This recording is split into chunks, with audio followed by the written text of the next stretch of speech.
You're listening to Gift Biz Unwrapped, episode 127. My passion really is working on the deep level with the essences. And like I said, I feel it's just a calling. Hi, this is John Lee Dumas of Entrepreneur on Fire, and you're listening to Gift Biz Unwrapped. And now it's time to light it up.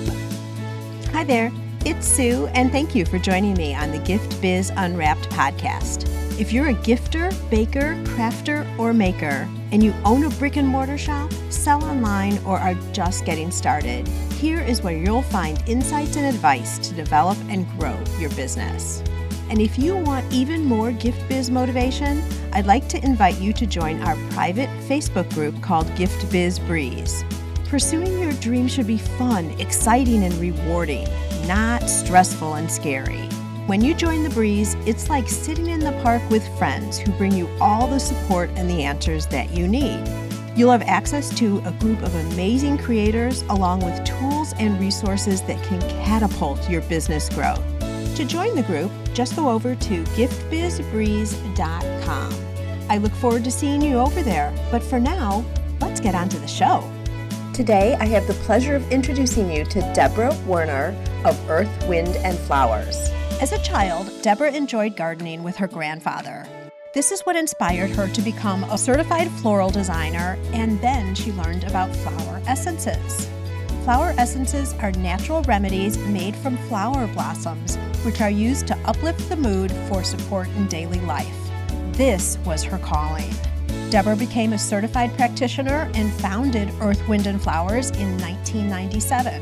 Her line of balancing sprays are sold in spas, health food stores, yoga studios, through practitioners, and online. Deborah also educates on the power of flowers, offers private consultations, and has been featured in the Chicago Tribune, Revitalize TV, and numerous magazine and news articles. Wow, that's a lot to take in, Deborah. Welcome to the show. It's great to be here, Sue. Thank you. So I'd like to start off each episode by talking a little bit about who you are in a different way, and that is by having you describe yourself in the way of a motivational candle. So if you were to create a candle that has a color that really resonates with you and some type of a saying, describe to us what your candle would look like. Okay, well, my favorite color is pink, and I like pink because pink is a combination of white and red. So white symbolizes heaven to me and red, earth. So on my candle, the motivational quote says, "What I envision, I can achieve. I create from a place of joy. How can it get any better than this?" I love that because talking about the positivity in the fact that what you want to create and what you want to achieve can be done. Yes, I like to ask a question because then the universe can answer it, and the universe loves questions. So then I can become open to receiving and surrendering to what shows up for me after I ask a question. Every day, something new can happen. There you go. Well, I'm one of those believers in law of attraction and that nature is super powerful. So I'm right with you there. I want to talk about Earth, Wind, and Flowers. This sounds so interesting to me. So bring us back now. I mean, the business has been around now for almost 20 years, but talk to us a little bit about how it got started and how everything evolved. As a child, I was very sensitive to energy. I remember being in my grandfather's garden and just loving the garden, but then we had an L train in our backyard, and it was like in the alleyway just back from our backyard, and it would come, and I'd be so happy in the garden, and then this terrible energy of this electrical sparks and things that came from this L train, it really agitated me. And as I was in the garden, though, I discovered that if I could be by the flowers and have my feet on the grass, and when the train came by, the flowers seemed to protect me, and I felt less agitated. And then when I was an adult, I created my own garden, and I ended up just realizing how much I love being around the flowers all the time. It's just a natural thing for me. But I went to school to study health and nutrition. And I was in college. Then I realized, why am I doing this? Because I just want to be around flowers. I want to be in the garden. I don't want to be a dietitian or something, even though I love nutrition because we used to grow our own vegetables and organic soil. And I thought that was what I needed to do, but to help people. But I decided to go to school, and I went to American Floral Arts School in Chicago, and I got certified as a designer. And I really, really did enjoy. Really, for over a decade, I was making flower arrangements and created a bouquet for the bride. I would deliver get well arrangements to the hospitals and new baby. And I just really got a lot of joy from working with the flowers. But then after 10 years, I just got frustrated because I knew there was something more, but I couldn't pinpoint it. There's this deeper level with flowers that I couldn't express it, but I knew it was inside. I just didn't know what to do. I loved my work, but just knew there was something else. So I confided in a friend of mine who was actually a psychologist, and she said, I heard of a psychiatrist that's teaching a class. It's coming up in a few weeks, and she is educating about flower essences. Apparently, she's using them for her clients, and it's helping with depression, anxiety, and panic disorders, insomnia. And the class goes for a week. And I said, oh, I'm taking that class. Definitely. It sounds right up my alley. And then really within 5 minutes of the class, she started talking about what a flower essence was. I had never heard of an essence, but right away she talked about how you take the blossom of the flower and you float it in a crystal bowl of water. And the essence is really from the dew and also from the sun. You put it in the sun, in the sunlight, and it's held in the spring water in the bowl. But it's something like you attune with the flower. And I go, oh my God, that's what I was doing in my grandfather's garden with the flowers. I was sipping the dew and I was putting it on my body.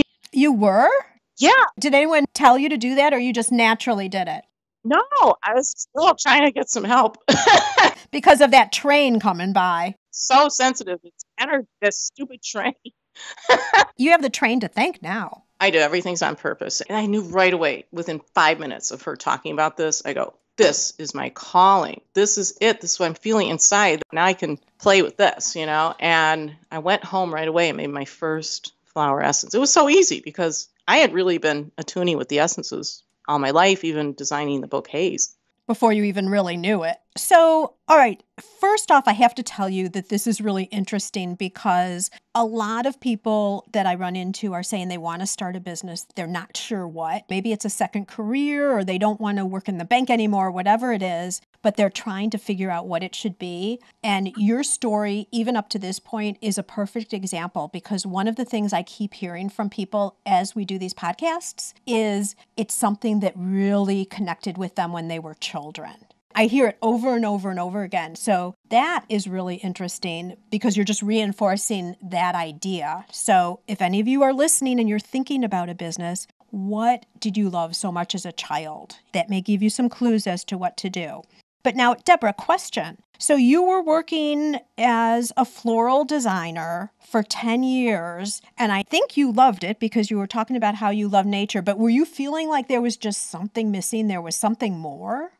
Yeah, it was. I mean, when I first started designing flowers, I was happier than anything because I could make these, work with flowers every day, hold them, see the color, smell them. And to this day, I still design flowers. Every day I'll take a walk and I can't help make a bouquet for myself. And I can still do weddings if I want. But my passion really is working on the deep level with the essences. And like I said, I feel it's just a calling. I knew there was something more. And I think I was doing that. People would say my designs were different from anybody else's because I think I just felt it in my heart, which flower would be for this get well arrangement, for this person in the hospital. I'm just thinking here, too, that you were very open. We've kind of already established subtly here that both of us believe in that law of attraction and the energy and all of that. But it sounds like because you were feeling like maybe there was something more, you were very receptive to clues or ideas. I reached out for help because I really was getting frustrated. I even said, I'm dying creatively. There's something more. I know, I could feel it. And I didn't really. And thank God my friend said there's this class. And really, I think it's all on purpose. I asked that question. Like I said, if you ask the question, be open to the answer. What shows up for you? Oh, good point. That's why I say, how can I get any better than this? I was happy, but I knew I could be happier. Right. Go to a deeper level still within the floral realm, if you will. And so when you took the class, you said right away when you were in that class, you're like, okay, I've landed it. This is it. This is what I should be doing. And so what happens from there, though? You have the thought, but then where do you take it from there? Well, I went home that day and I made my first essence immediately. It was so natural for me. I'm like, this is what I've been doing. I've known all my life, and I made it, but I was a little kind of nervous because I brought the essence to the class the next day. We still had, a week-long class. And of course, I drank the essence. You can drink it. Essences are taken, you can drink them, drops on the tongue. I put them in sprays. That was something I did later. So I drank the essence. I felt great. I brought the tincture to the class. And in this class, we had other, psychologists, but we also had some people who are very sensitive to energy, intuitives, and they could actually see energy. Some people can see auras. And I walked into the class, and the one really, exceptionally intuitive man actually was taking a class. He goes, "What did you do?" I was very shy back then. The essences have helped me be more outgoing, but he goes, "What did you do?" I go, "Well, what do you mean?" And he goes, "From yesterday to today, your aura, it's completely changed. It's so beautifully bright." Oh my gosh. And the flower I made the essence of was a pink flower. He says, "Oh, beautiful pink aura." I said, "Well, actually, I made an essence." And then the teacher, everyone got their attention. They go, "Can we try it?" Wow. Well, sure. So they passed the essence around. Well, then I knew. I'm like, oh my God, it took. I did it. I knew it, but then to have right away an affirmation that I made an essence. So these essences actually have a physical effect on you, on your body, and on how you're feeling or your health, or what is it? All of the above. They are just like that little girl in the garden. I knew when that train was coming by and I had anxiety about that noise and that vibration.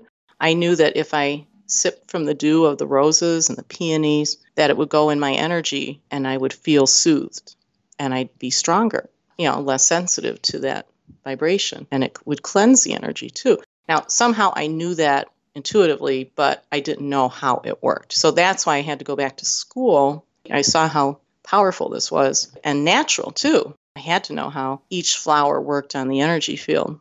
But right away, I kept making essences and using them for myself. And it changed my life. Like all my dreams started coming true. Everything got better in every area of my life. Just things shifted quickly. That's crazy. Like really, my prosperity, my dreams, a relationship. I had my baby, a healthy child, and, just like I got a new house, I got married, everything came to in my life. And I was pretty stuck before that beautiful flower essence that I made. That's how powerful they are. So I had to go back to school and learn, which was fine because it was a passion. I couldn't stop learning more and more and more about this. That's all I wanted to do, is learn about these flowers. Oh, this is so interesting, Deborah. So what happened next? Well, Earth, Wind, and Flowers actually started, I did open it as a flower shop in 1997, and I had all the equipment and so forth. So I just continued to make essences. I just focused on that. So Earth, Wind, and Flowers started in 1997, and then in terms of you turning it over and adding in the balancing sprays, that would have been 10 years later, right? No, I was designing for other floral shops prior to opening my own. So I was a designer, and then I decided to open my own flower shop. And then right away when I did that, I learned about the essences. Got it. So what happens then? Well, what happened was I kept making essences and reading about it and using them on myself and my family. And I started getting a few clients. I had a women's group that we would meet. We'd study books and stuff, but they started using the essences and we were just having a lot of fun with it. But quickly this happened. I got a phone call from a writer from the Chicago Tribune. And she said, "I work for Tempo. And I got your name from several chiropractors and psychologists in the area. They said that you make flower essences." I go, "What?" Like, how'd you get my name? I just started doing it. And she said, "Well, that's okay. You know what? We're doing an article on flower essences. And we're finding it's a really specialized field. There's very few people actually make an essence. And we really appreciate it. It's okay if you just start with, would you mind if we interviewed you?" And again, I was a little hesitant, but then I go, well, okay. Because you were still shy back then, right? I was still shy. Just checking. Flower essences, they help you with self-confidence. And eventually I took the right ones to help me, and I'm a lot more confident, and I'm not shy anymore at all. So I did the interview, and it was quite interesting. I really enjoyed the interview. And then she said, can we have a photographer come over and take pictures of you making an essence? I said, oh, no, I can't do that. I said, my husband doesn't even know I'm making essences. Oh, no. He doesn't even know yet. I'm just kind of learning it, and it's kind of like one of those things where you're just attuning with the flower. You just want to do it, you and the flower. You're not just with other people watching you. Well, you're still testing the ground a little bit. It's crazy that they contacted you so soon in your transition. I said, no, I can't have a photographer. And then she called me the next day. She goes, please, she begged me, please, it would really help the article. And I go, okay. I said, all right. So he came over, we did a photo shoot, and actually he loved it. He's like, I reported on politics and things. He goes, this was really enjoyable for me. I really loved it. So within 2 weeks, I'm in the grocery store, and I look, and there's my picture on the cover of the Tribune in color. Oh, how exciting. Flowers in a crystal bowl in my garden. Yay! And then there's a big, huge cover page on Temple, all in color, and then the cover. And I was like, oh my gosh. Wow. Well, then I realized, you know what? This is not just a business. It's an evolution of my being a florist, and it's something that was in my soul, and it filled that creative desire that I had. I knew something was a deeper level. So I realized, you know what? This is a calling. This is not a business. It's a calling. I'm going to be doing this for the rest of my life, and this is what I'm here to do. It's a mission. That's powerful. That's really cool. Yeah, because I made this kind of change in my career. It was still with flowers, but I really just stuck with it, and I loved it. I was very happy. And I realized that by being featured like that right away, it was only like an affirmation that, hey, you know what? You're on the right path. Stick with it. This is where you're supposed to be. And then having something like a publication like that come out in a newspaper, I thought, you know what? This also speaks to me that I'm to get this in the mainstream. People need this, People need this. So the universe is supporting me moving forward on this path. That makes sense to me. Plus, you were getting affirmation from people, chiropractors, people who are already using it, people from back in the class a while ago, that it really does make some changes. It affects people. I'll tell you a little more about how they work.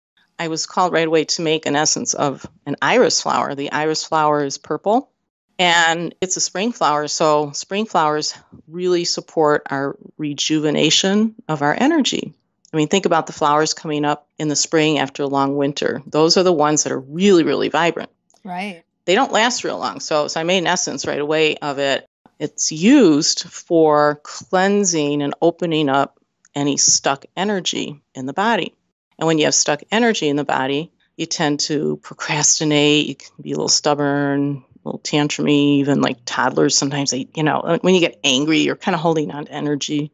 I was so glad I had this essence because one day my daughter, she was a teenager at the time, and we were on our way driving to the Walgreens to get some poster board for a project that was due the next day. And suddenly she just got really stubborn, and she goes, you know what? I don't want to do this. I'm not going to do this project. I'm going to just get an F. I was like, what? Just what you wanted to hear, Mom. Yeah, I'm like, what do you do? I go, Lindsay, I said, what spray do you need? And she was looking at me. She was, creativity. I go, yep. You named the sprays after different things? Yeah, I title the sprays, I call it creativity because iris flower helps with your creative flow. So if you have stuck energy, even like writer's block, and I'm an artist too, so sometimes you just can't create. You just can't. Right. Well, I think a lot of our audience can relate to that because everyone's creators here. That day, you feel stuck and you're procrastinating, you want to get this, you have to get it done. You just don't want to. You won't do it. And so if you missed yourself with the iris essence, and I put a little lavender essential oil in that too, because that helps to calm the nervous system. Because really, you can't create anything if you are under stress or if you have stuck energy in your field. Things aren't flowing. You can't create. Well, and your best work won't come out either. It won't. And even like a school project, and you don't want to do it, that's hard. So what are you going to do? So I made her a bottle. We got the poster board and a fresh bottle, and I misted her over her head. I misted her body, around her. And right away she went to her room, and I heard the computer going and the printer and heard her cutting and pasting stuff, Wow. Noise up there. And then she came down within 45 minutes and she goes, okay, I'm all done. I'm going to go out and play with my friends. Okay. So the next day she comes home from school and she saw a big smile on her face and she has a poster board and she goes, Mom, I got an A on my project. Oh my gosh. And then I had my website and I had this creativity spray was being sold on my website. And so she went on my site and she wrote a testimony. She goes, my mom's her sprays work. And fast too. They work fast. Like seriously, you sprayed it and she went up to her room almost immediately and got to work. Yeah, like 30 seconds, like not even a minute, you start shifting your energy. And sometimes it takes 7 minutes or so, but we measured it within 30 seconds, 7 minutes. You're really shifting that energy right away. Stubbornness and procrastination is stuck energy and you're holding on to, and then the essential oil of lavender helps to calm the nervous system. And so the two of them work synergistically together very, very well. So Deborah, let's talk a little bit more about the creation of the product. You'd already been trained on how to make it, storage, I'm sure. Like what's shelf life on the product? Well, the shelf life on the product, I've had it tested, and we use a natural preservative. So it can be a couple years, but we say a year. After a year, just get a new bottle. Usually you're going to use up a 4-ounce bottle within a year, 6 months to a year anyway. Okay, so that helps you in terms of production. You can make quite a bit and still have it be fresh. Oh, yeah. So when you were back creating and envisioning what this product was going to look like, talk us through a little bit about just what your thought process was about how was it going to be presented to market? What kind of container? What kind of labeling? How did that all progress? Well, my affirmation that I said on my pink candle in the beginning, it's what I envision I can achieve. So I like to think of myself as a visionary. It comes naturally to me. I can feel things and actually envision it quite easily. So like the creativity spray, I knew what the iris flower did after taking it for myself. And sometimes I even wake up and I go, oh yeah, lavender, perfect. That would be a good balance for this. And then I could see the label. I like to use the harmonious quality of the flower. So it's, user-friendly to somebody who actually looks at the bottle and it says creativity. And they go, oh yeah, my creativity is really down right now. I could use that. So the balance would be being procrastination, stubbornness, writer's block. So I just put the positive word on the bottle. So I could envision these quite easily. Like if I have a flower, like I have a spray I use for the real estate market. This spray, all you have to do is mist your house and you can mist yourself when you decide to sell your home. No way. Yeah, it strengthens the whole energy field and you end up attracting what it is that you need. You're like a little bit of a witch doctor. A modern day, or maybe like a dream fairy or something. I don't know. It's pretty mad how it works. But actually, flowers are attractors. They attract in. They start blossoming, and then they attract in the bees, the pollinators, the hummingbirds. They are attractors. I get the purest form of the flower, and I put it in the bottle. And if you mist yourself, you're going to get filled in with this beautiful attraction energy. So you become the attractor. I actually use all these sprays on myself before I market them. And I had to sell my house. Like it was on the market for a year and a half. It was back in the market when it was like 2005 and the market was sluggish. And I bought another house and it was in Lake Geneva. And I put money down on everything. I was really stressed out. What do I do? What do? You put a St. Joseph statue in the ground. You get a good realtor, but there's nothing else you can do other than that, really. So all of a sudden, I had this vision of a formula and I knew which flower essences to put in. And then I got which scent it should be. I took an essential oil and I misted my body. I misted all the rooms in my house. Within 3 days, I had a couple just came up on their bike and they admired my house and they go, "We have been admiring your house. We've been driving by the last few days." And they go, "Can we see it?" And I said, "Sure." And I showed them the house. The realtor wasn't around. And that night they called me, "We are going to buy your house." Oh my gosh, that's crazy. And they paid to the penny asking price. I'm wow. I'm going to need some of that because my assistant's trying to sell her house. So we're going to talk about that a little bit more later. But let's talk a little bit, just because I'm thinking that some of our listeners might be in a situation where they're thinking of a product. I'm curious, you're saying bottle. So you already knew that you were going to put it in a bottle. How did you go about deciding what material or sourcing a bottle? Well, Earth, Wind, and Flowers is earth friendly.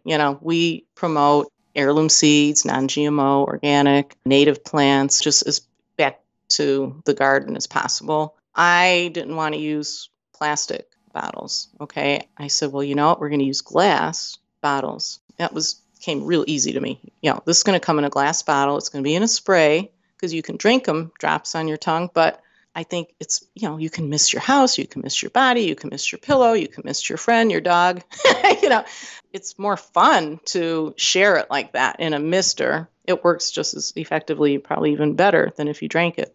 But I didn't want to do clear glass and to protect it from sunlight so we had a longer shelf life. So I went ahead and used the blue bottles. And the blue bottles really protect the formula and it keeps it very, very vibrant. You want to keep it as high vibrational as possible, as pure as possible, of course. So that came pretty easy. Use the glass bottles. I worked on the preservative for a while. It took me a little bit. We had a laboratory that tested it and we found a really great organic preservative that, we have a long shelf life, even over a year. But, I just tell people, use it in a year. But we found that even these tinctures, the actual mother tincture where we collect the essence in the beginning, then we dilute it, they can last over 100 years. I would not have expected that.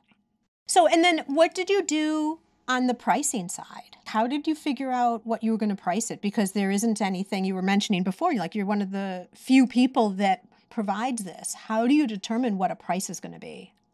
Well, I have a team I consult with, and they help me with the pricing. And there's a team of a women's group that I tap into. They also do small business loans, and they give free support. So I check in with them on my pricing, and they show me how to, always make sure that you take your cost. And really, they help me get the actual cost. Like we had counted all the drops of the essential oil, which was pretty tedious. Oh, that's crazy. Yeah, I guess you have to, right? And then we got an actual cost. And then they said, you always do your overhead cost, and then you put in your profit.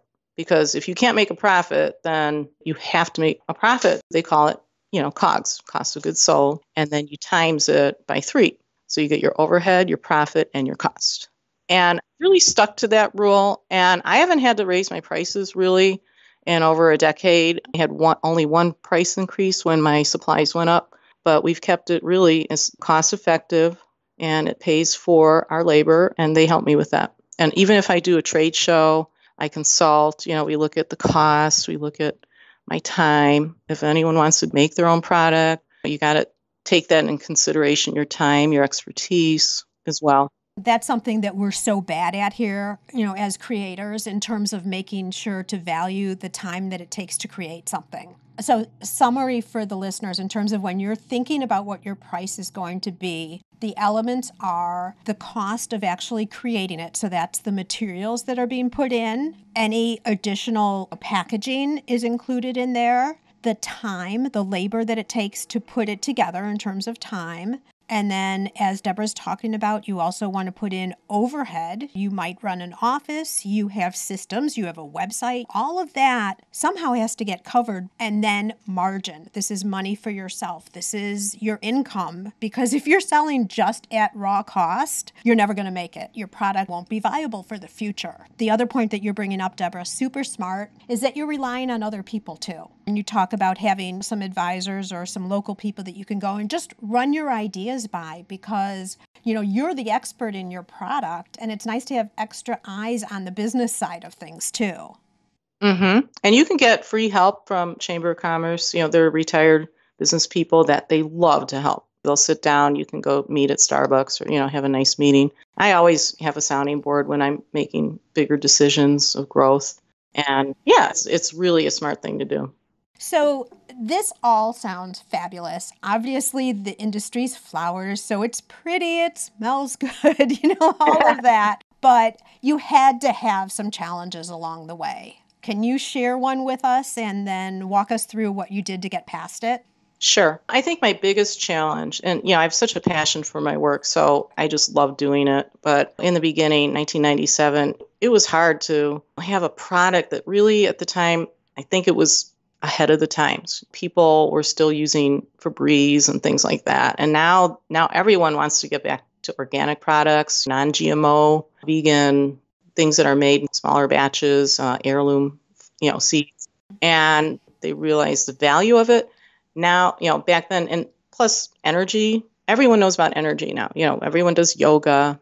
It's the big thing now. Yeah. Yeah, they go to their acupuncturist, and people get lasting results. So these are energetic balancing sprays. So I think with, stress is at an all-time high, people going through change and transition, kids are stressed out at school, they get frustrated. The sprays are perfect product for the times now. But that was, 20 years ago I started this, but I'm finding out, markets are really opening up now because they really understand the work. So the frustrating part was it was ahead of its time. So the challenge was that people just couldn't relate to it, I guess. Yeah, people they didn't really relate to, I would tell them what I did and they're like, oh, okay. But that's why I went back and I educated and I go to my stores that carry my products and I meet with customers, one-on-one. I do little mini sessions with them to help them select the spray that they need for the challenge that they're going through. And people are now, they're really, they use them every day. They're like, I don't know what I'd do without my spray, Yeah, so the person-to-person contact really got you over that hump. It sounds like you're primed for the future, just what you were talking about, because the market is now ready for it and it's the big hot thing. But back then, you're right, people couldn't really relate to it. And I totally understand because one of the businesses that I own, the ribbon print company, same type of thing, because we sell custom ribbon printers, but most people don't understand. They think we print ribbon for people, they just don't get it. And it can be difficult. And it's not because they can't get it. It's just because it's so different. And it makes me think for a second, I'm going a little off track, but I think it would be really valuable for our listeners, is that I often run into people who say, oh, you know what? I love baking and I would love to make cupcakes. That could be my business. But so many other people are doing it. People will say things like that, like everything's already been done, things that, whether it's jewelry or a knit shop with yarn or, whatever it is.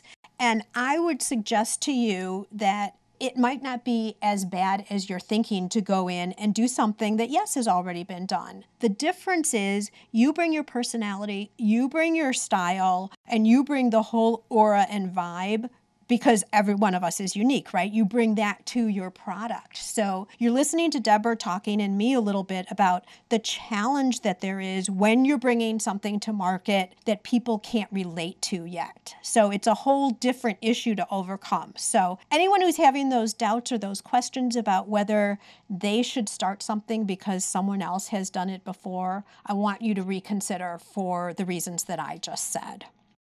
So would you add anything to that, Deborah? Well, I stayed steadfast, and devoted to the work because I knew it was a calling. And that helped me, even though sometimes it got a little lonely. I didn't have a lot of people I could talk about my work to as much as I wanted to. But you know what? The positive thing for me, too, was that there's not a lot of people who make flower essences. So I don't have a lot of competition. So once this takes off, there's not enough of us to go around. So I don't really feel that I have to compete really with anybody. Seriously, I'm my own unique product. Yeah, for sure.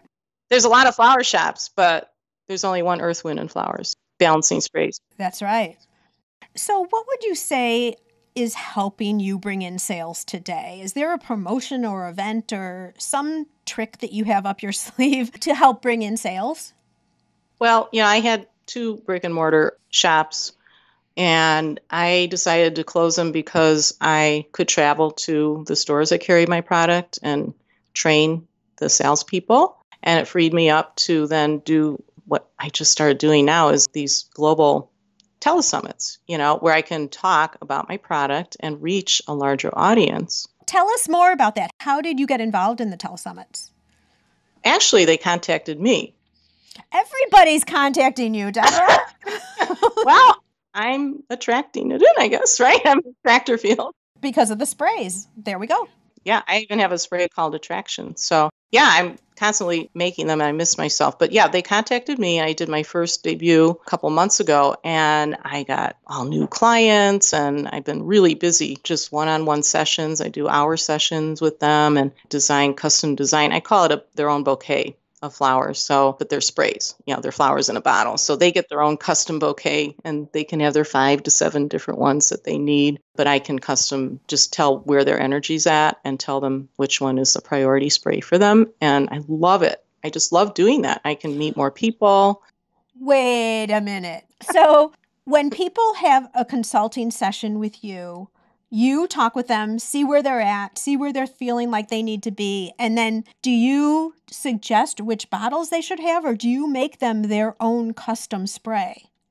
Well, I'm sensitive to energy, so I can sense their energy and I know what spray they need pretty quick, within a minute. They can just start talking about what's going on in their life and I know exactly what they need. They don't even have to talk that much because I can pinpoint which flower sprays are going to help them. And then they get to use it for the next 6 months. Sometimes it only takes a few mists and sometimes it takes a week. Sometimes it takes 3 months, a deep-rooted issue, chronic insomnia. But after a while, then they call me and they say, oh, yeah, let's work on something else. And then you'll direct them to a different one. Yeah. Got it. Oh, very cool. So you're not custom blending for individual people. Well, I'm custom creating what they need. I have 45 different sprays that I market, but I've made hundreds of them. So if there's one that it's not on my website, I'll know which one. I'll just custom make it for them. That is so cool. So you've got the telesummit. Is there anything else that you're doing just to get your name out there? Well, like I said, I like to visit the stores that carry my product. I come in at certain stores first Saturday of the month. I do talks. I do trade shows. I love to meet people that are buying my products. I like to help them select the spray. So that's fun for me. I'm a real people person. And once you really talk to somebody and you help them, and they become your client or customer for life. Sure. I've made the best friends when I met people. Well, and I would guess that they're also great to understand what your next scent should be or what your next purpose should be, based on what the spray is going to do. Staying close to your customers and listening to them is key. So you do that automatically. I do. I do life coaching too. And like I said, my clients, they have their session every month and sometimes it takes a year. They're going through divorce and they need to move. So I can help them through that change and transition to stay balanced, smooth riding all the way through, a lot smoother than if they didn't have a coach and the sprays to support them. And then what's your system for keeping a customer? Once they get started with you and become a client, how do you stay in touch with them as you move forward? They end up contacting me when they need something. And I'm very easily accessible. They'll email me or they'll call me or text or message me on Facebook. We do have a private Facebook page and I also have public Earth, Wind, and Flowers page as well. So you're using social media for just staying in front of your clients and a channel for them to be able to get back to you as well. Right. All right. Do you have any resources or anything that you would suggest that you really need to use every single day just to keep everything in order, make sure your systems are flowing properly and, the business runs smoothly? Well, I like to use that. My website the host is Wix, W-I-X. And Wix offers a lot of really modern, up-to-date, really fun tools for me to create. I create a new spray, tips on how to photograph them and add new things quite easily. And I also like to I love the Google Docs and the Google Drive.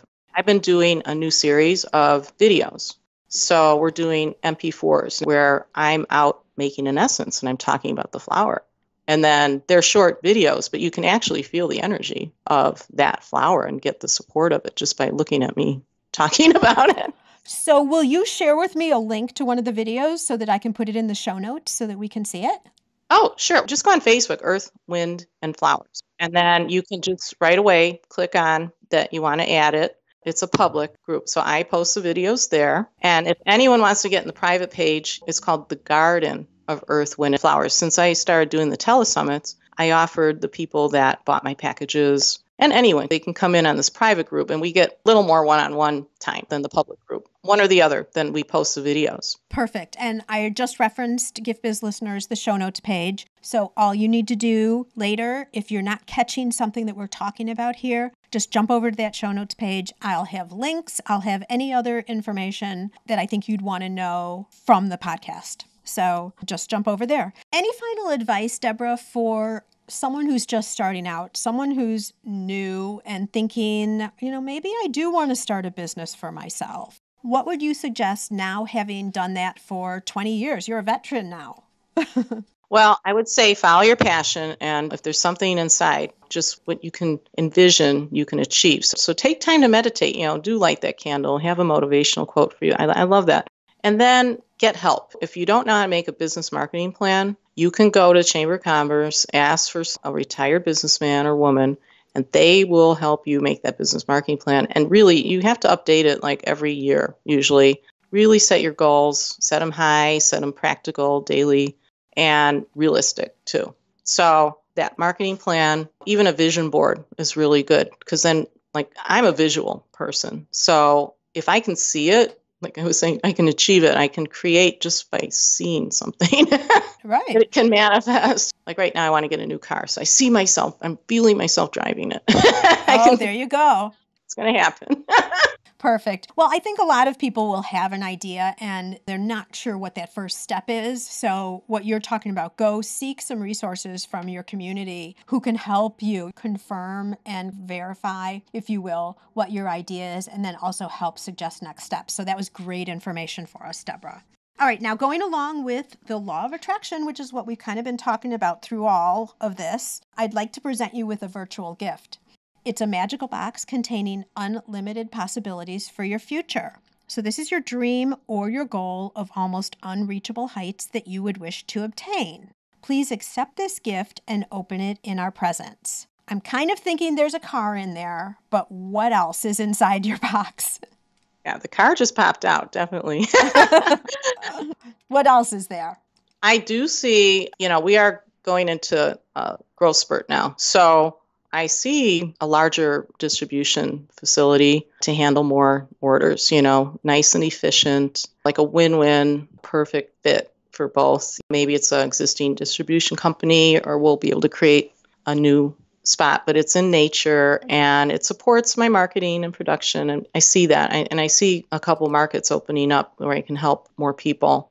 Kind of picture 2 or 3 sprays that would really help a lot of people and get out there in a really big way. So that would really be a great gift to get that in place to expand the business. I would love that. I see that, Deborah. I mean, just like you're talking about how the market is opening up, because that is what is so big right now. So exciting. And I think you're right with your dream is that the challenge is going to be, how do you keep up with demand? A bigger distribution center in nature sounds perfect. Yeah, having marketing support too. I did get a new marketer. She came in, and when you call out for that, I mean, I'm ready to have, we have part-time people that help, but I'm really ready to have just more of a full-time team. That sounds so exciting. And I'm going to be watching and seeing how you progress. I know it's going to be really fabulous. You've already mentioned, if our listeners want to get in touch with your product or you've talked about the 2 Facebook pages already, and also your website, of course. Can we order right from the website? Yes, it's www.earthwindflowers.com. Thank you so much for chatting with me today, sharing all of your expertise. Your product sounds so interesting, and I know it's helping so many people, so that is fabulous. Getting back to your motivational candle, my wish for you is that that candle always burns bright. Thank you so much. Thank you, everybody, for listening. Hey, GiftBiz listeners, if you're listening to this show the day it goes live and you're at the Philadelphia Candy Show, come by and visit me at my booth. We're in number 418, and we've got Monday and Tuesday, so I'd love for you to drop by and introduce yourself. Also, if you are someone who's just now searching for a new business, I want to give you a little sneak peek into the show for next week. If you want to start some type of business, but you don't have a product, you don't want to have to set up all of your systems by yourself, you want a little bit of help along the way, I think you're going to find the next episode awful interesting. So make sure to join me next week. Subscribe to the podcast because that way you will know when it goes live. I look forward to us being together for the next show. Until then, have a great week. That's a wrap. Today's show is sponsored by the Ribbon Print Company. Looking for a new income source for your gift business? Customization is more popular now than ever. Brand your products with your logo, or print a Happy Birthday Jessica ribbon to add to a gift right at checkout. It's all done right in your shop or craft studio in seconds. Check out the ribbonprintcompany.com for more information.